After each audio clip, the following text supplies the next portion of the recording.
क्यों जीव की आत्मा एक जन्म से दूसरे जन्म में भटकती रहती है?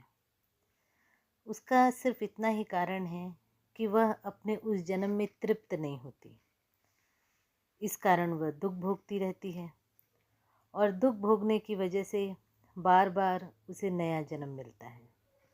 महात्मा बुद्ध ने तो कहा ही था कि जीवन दुख का ही दूसरा नाम है। सिर्फ ये महात्मा बुद्ध का ही कथन नहीं है, भारत के अनेक संत, अवतार, ऋषि सब ने यही कहा कि जीवन में दुख है, सुख कहीं नहीं है। विश्व में और इस संपूर्ण ब्रह्मांड में कोई ऐसा जीव नहीं जो हर क्षण दुख में न हो।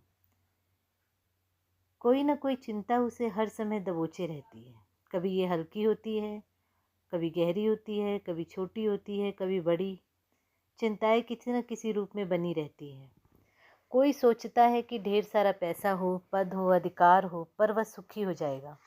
ऐसा सोचना ही भ्रम है।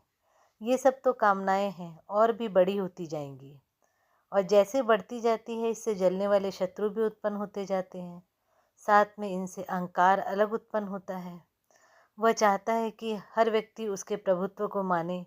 कई मानेंगे और कई नहीं मानेंगे, और जो नहीं मानेंगे उसे उसके लिए भी दुख सताएगा। तो इस दुख से तो मरने के बाद भी निजात नहीं मिलती। मरने के समय संसार छूटने का दुख हो जाता है। मरने के बाद वही अतृप्त कामनाएं और अपराध बोध का दुख अलग। फिर मानसिक जगत की यंत्रणाओं का दुख। सपने में भी दुख पीछा नहीं छोड़ता। इसलिए तत्वज्ञानी ने कहा कि जीवन दुख का ही दूसरा नाम है। इसमें सुख है कहाँ? सुख एक एहसास की तरह क्षण भर के लिए राहत देता है, फिर तुरंत नई समस्या दुख देने लगती है। कहते हैं इस संसार में कोई भी आप प्राणी ढूंढ लीजिए, वह किसी न किसी तरीके से आपको लगेगा जैसे राजा है तो वो दुखी है कि प्रजा सुखी रहे। प्रजा वैसे ही दुखी है। अमीर और अमीर बनने के लिए दुखी है, गरीब वैसे ही दुखी।